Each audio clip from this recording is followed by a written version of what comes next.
সালাম আলাইকুম। মন্ডলস কুকিং এ আবারও এসেছি আপনাদের সঙ্গে একটা ভিন্ন স্বাদের ওলের রেসিপি নিয়ে।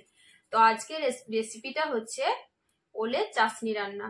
তো ওলের চাশনিটা করার জন্য যেসব উপকরণগুলো আমি এখানে নিয়েছি, এখানে 250 গ্রাম ওল নিয়েছি। ওলটা এরকম ছোট সাইজ করে কেটে নিয়েছি। আর নিয়েছি এখানে কিছু পরিমাণ চিনি, কতগুলো তেজপাতা, একটা এলাচ, পাকা তেঁতুল, রান্নার তেল, টমেটোটা আমি কুচি করে কেটে নিয়েছি, জিরে ধনে গুঁড়ো, হলুদ গুঁড়ো, লঙ্কা গুঁড়ো, লবণ, একটা পেঁয়াজ আমি এখানে পেস্ট করে নিয়েছি, আর আদা রসুন বাটা। তো আমি ওলটা রান্না করতে শুরু করি, আপনারা ভিডিওটা শেষ পর্যন্ত দেখতে থাকুন। ওলটা রান্না করার জন্য আমি ওভেনটা জ্বালিয়ে কড়াইটা বসিয়ে দিলাম। এবার এর মধ্যে আমি তেলটা নিয়েছিলাম সেটা ঢেলে দেব। পুরোটাই ঢেলে দিলাম, যেহেতু ওলগুলো ভালোভাবে ভেজে নিতে হবে তাই একটু তেল বেশি দিতে হবে। এবার তেলটা গরম হয়ে গেলে আমি ওলটা ঢেলে দেব। তেলটা গরম হয়ে গেছে, এবার আমি ওলগুলোর মধ্যে দিয়ে দেব। এবার ভালোভাবে আমি এটাকে উল্টিয়ে পাল্টিয়ে লাল করে ভেজে নেব।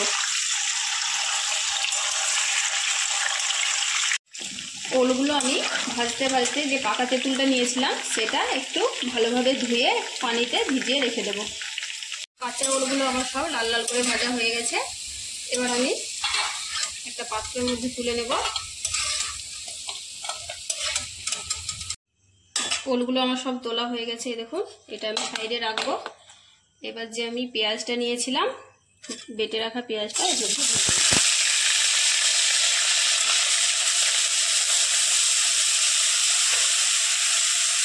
আদা রসুন বাটা দিয়ে দেবো। আমি এটা 2 চামচা দিলাম, ছোটো চামচা। কিছুক্ষণ নাড়াচাড়া করে ভেজে নেব। আদা রসুন ও পেঁয়াজ বাটাটা কিছুক্ষণ ভাজার পর এর মধ্যে আমি যে টমেটো নিয়েছিলাম কোচানো সেটা দিয়ে দেবো। কিছুক্ষণ নাড়াচাড়া করবো। লঙ্কা গুঁড়ো 1 চামচ, আপনারা ঝাল হিসাবে দেবেন লঙ্কা গুঁড়োটা। এবার বাকি মশলাগুলো আমি একে একে সব দিয়ে দেবো। হলুদ গুঁড়ো দিলাম পরিমাণ মতো, জিরে ধনে গুঁড়ো এটাও আমি পরিমাণ মতো দিলাম, আর সামান্য একটু লবণ দিলাম, পরে আমি দেব। শুধু মশলাটা কষানোর জন্য একটু দিয়ে দিলাম। এবার আমি মশলাটা কষিয়ে নেব। এর মধ্যে একটু পানি দিয়ে মশলাটা ভালোভাবে কষিয়ে নেব। নেড়ে চেড়ে ভালোভাবে মশলাটাকে আমি কষিয়ে নিলাম। এই দেখুন, এবার আমি এর মধ্যে পানি ঢেলে দেব।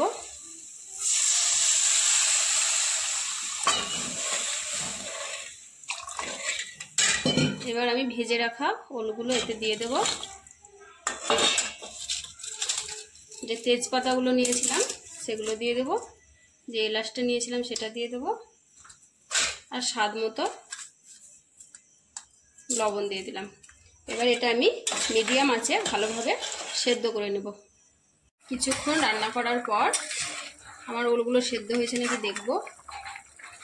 এই দেখুন ওলগুলো সেদ্ধ হয়ে গেছে। তো এই অবস্থায় আমি পাকা তেঁতুলটা ভিজিয়ে রেখেছিলাম সেটা হাত দিয়ে ভেঙে ভালোভাবে দিয়ে দেব। তেঁতুলটা আমি হাতে করে ভেঙে দিয়ে দিলাম। আর যে চিনিটা নিয়েছিলাম সেটা দিয়ে দেবো, যাতে টক মিষ্টিটা ভালোভাবে হয়। এই চাশনির স্বাদটা হবে টক মিষ্টি। আবারও কিছুক্ষণ আমি রান্না করে নেব। আবারও কিছুক্ষণ রান্না করার পর ওলটা দেখুন ঝোলটা গাঢ় গাঢ় হয়ে গেছে, ওলগুলো ভালোভাবে সেদ্ধ হয়ে গেছে। তো আমার ওলটা রান্না হয়ে গেছে পুরোপুরি। তো আপনাদের একটা কথা বলি, এখানে আমি ওলটা রান্না করার জন্য চিনি ব্যবহার করেছি, আপনারা চাইলে খেজুরের কিংবা আখের গুড় ব্যবহার করতে পারেন। এবার আমি ওভেনটা বন্ধ করে কড়াইটা নামিয়ে নেব। এই হলো আমার ওলের চাশনির ফাইনাল লুক। তো দেখুন রান্নাটা কত সুন্দর হয়েছে, কালারটা কত সুন্দর এসছে। তো এটা খেতেও খুব দুর্দান্ত হয়। যারা ওল পছন্দ করেন না তারা একবারের জন্য হলেও ট্রাই করে দেখবেন কতটা সুন্দর স্বাদ ওলের চাশনির। আর যারা পছন্দ করেন তারাও একবার রান্না করে দেখবেন এরকমভাবে, কত সুন্দর স্বাদ হয় এই ওলের চাশনির। তো আমার এই ওলের চাশনির রেসিপি ভালো লাগলে লাইক শেয়ার করবেন। কে কোথা থেকে দেখছেন অবশ্যই আমাকে কমেন্ট করে জানাবেন।